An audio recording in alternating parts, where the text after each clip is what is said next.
come tradurre i video di YouTube in italiano o altre lingue dalla versione app.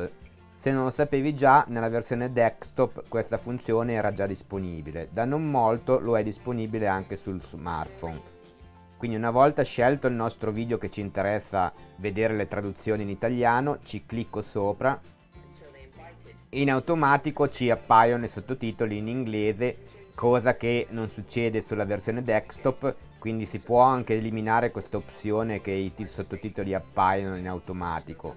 Normalmente te probabilmente clicchi sul monitor e levi i sottotitoli. C'è un'opzione per eliminarli completamente e farli riapparire solo quando vogliamo cliccando il tastino CC. Adesso per procedere con la traduzione basta di nuovo cliccare sul monitor, andare sulle impostazioni, l'ingranaggio lì a destra in alto, ci clicco sopra. La seconda voce è sottotitoli, clicco su sottotitoli, mi dà la possibilità di disattivare i sottotitoli, tanto mi dice che i sottotitoli sono in inglese generati automaticamente. Questa persona qua, quando ha caricato il video, non ha fatto niente, ha aggiunto solo i sottotitoli caricati automaticamente. Poteva anche già lui selezionare altre lingue. In ogni caso, se ha impostato i sottotitoli, adesso qua sotto io posso andare su traduzione automatica, clicco su traduzione automatica e come vedi mi appaiono un sacco di lingue e in primo piano in alto comunque mi appare italiano. Io clicco italiano, i sottotitoli adesso si stanno traducendo in italiano.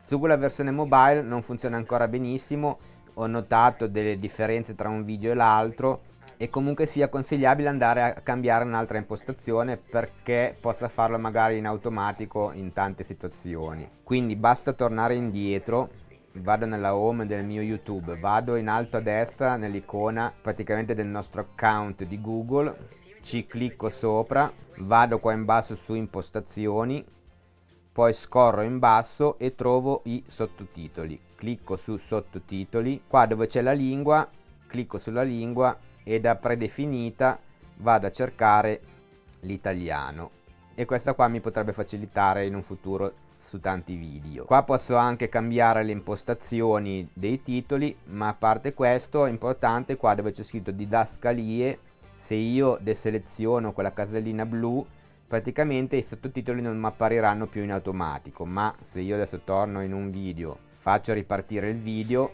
se io voglio vedere i sottotitoli basta cliccare sul monitor e cliccare su CC. Adesso non mi ha ancora preso quell'impostazione lì, vedi, devo tornare comunque sulle impostazioni, sottotitoli, traduzione automatica, italiano.